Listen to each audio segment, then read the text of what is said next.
Yo, what up, guys? It's your boy T Dub. What's Blazing in Sports? Once again, we are here live. All right, so I'm on a little night drive, but decided to touch on this fight just a little bit more, guys. Want to comment? Go ahead. But once again, this is shot 100% live. But guys, wow! Since you had not quite, it hasn't been 24 hours yet to digest that punch that Wilder hit STIVERNE with. There's been many conversations. There's been about fighting Anthony Joshua and then fighting someone else before fighting Anthony Joshua. Guys, did you see this coming? STIVERNE might have. He might have saw it coming or might not have. Either way, it's a devastating punch. As you see from this picture right here, guys, I can't really. I'm driving, holding the phone up to my mouth, just talking, but I saw the picture before I put it up. Look at that. I mean, he hit STIVERNE so hard that STIVERNE looked like any drunk that's passed out at a party. Right or wrong?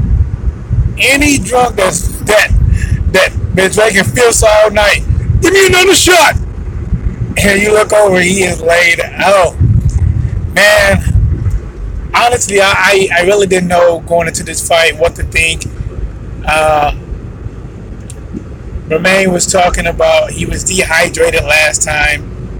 He was messing with his weight. This time he came in 15 pounds heavier, 254 pounds. And he is shorter than Wilder. And Wilder, who is 6'7", came in at 220. Now, just looking at Wilder height, I mean, I would think Wilder could put on some more, meat, but you know what, man, if it's working for him, it is working for him. He hit him with a two-piece. I mean, he didn't even lead the biscuit, guys. He got that Church's special. Everybody know that Church's got that special, guys. You got the two-piece in the biscuit for $2.99. He didn't even get the biscuit. He just took the chicken, guys, and left the biscuit in a box. He didn't even need it. It was already enough. He told them they can keep the napkins. No crumbs gonna be left behind. STIVERNE came out. I don't know, man. I did a video. Basically it was the keys to victory, guys. Go check it out. It didn't get a lot of views because you never know. Honestly, it's a hit and miss for me with YouTube.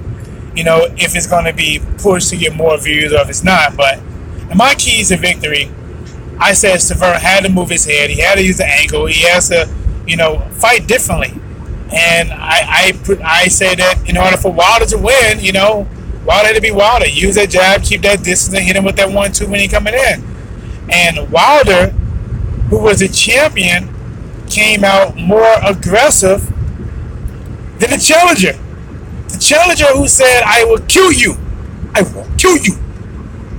Something that you say to somebody who slept with your wife. I will kill you.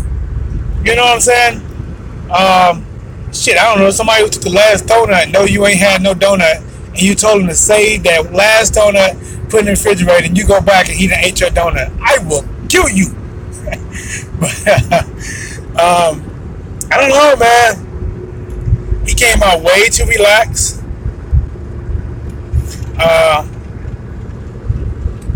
He didn't. Did he throw a punch? Guys, hold on now. I didn't even talk about this yesterday. But did he even throw a punch? That's what's crazy.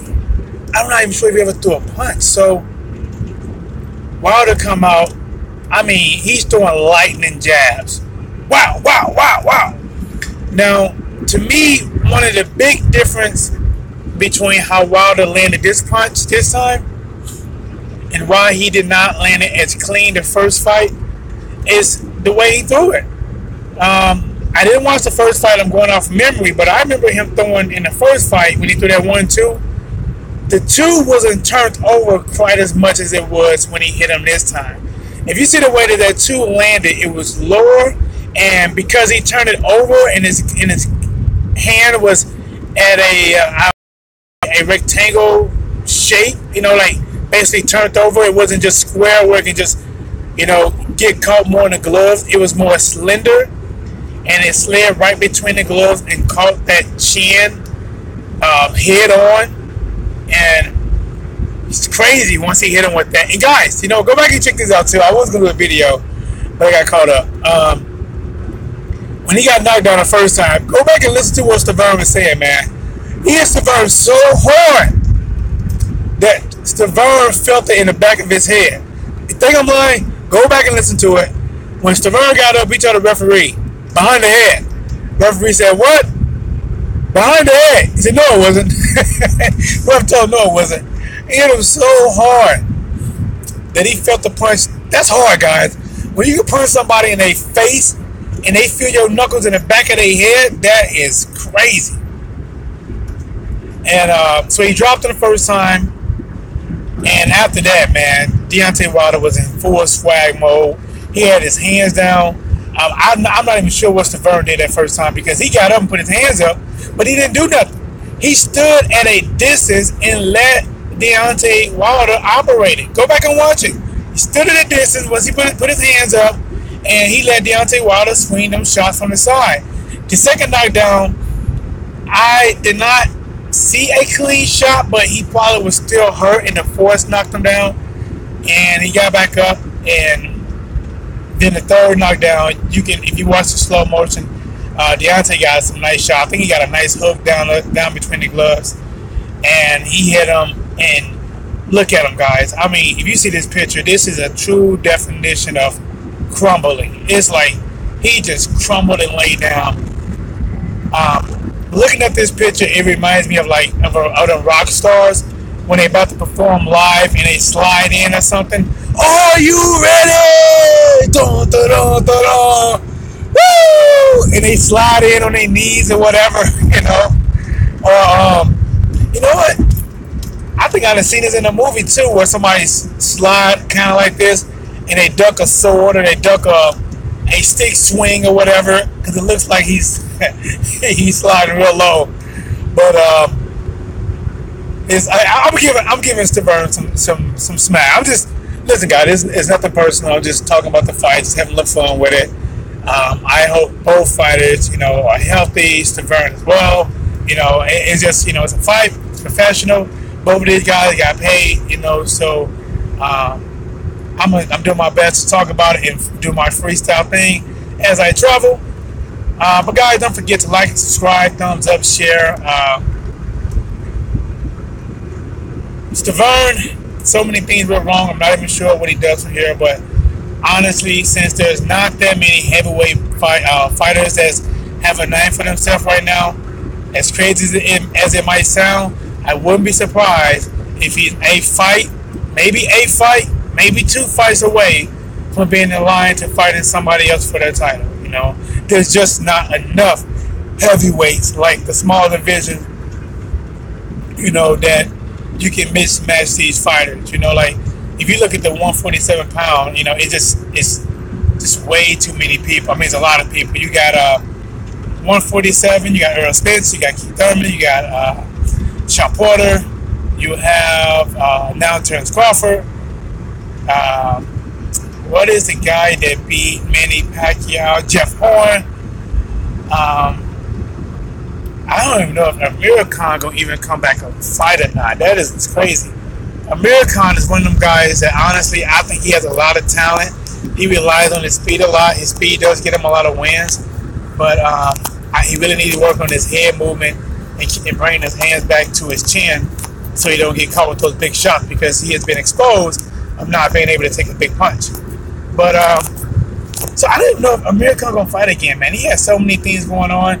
You know, he hasn't fought in a while. Then it was his wife was leaving him, and then it was he put out, I think it was for Anthony Joshua, so I guess she went up in weight class as well. You got not Earl Spence, but who did Earl Spence just beat? Kell Brook. You know, Kell Brook is another good fighter, man. Not sure what happened. I think that Triple G fight was a fight he should not have took, and he fought Triple G, and he hasn't been the same since. But guys, basically the point of that is just just name off a few fighters on how deep the welterweight division is, and the 140 is pretty cool. The 154 is pretty cool, but heavyweight is just not enough. It's just not enough, man. The people that has the belts are pretty much the names of the division. But I don't know, man. Deontay Wilder, what do you want to see him go from here?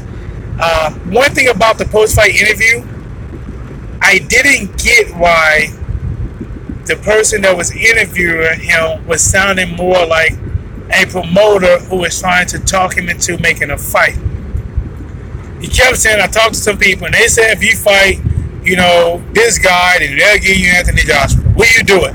You know, why even pass that on? You're telling this guy basically that right after the fight to lock himself verbally into a deal, you know, without even setting aside and talking about the money. Why would he even agree to fight anybody when he just fought, you know? No, that's what I'm saying. You know, and Wilder was right, man. He's a champion.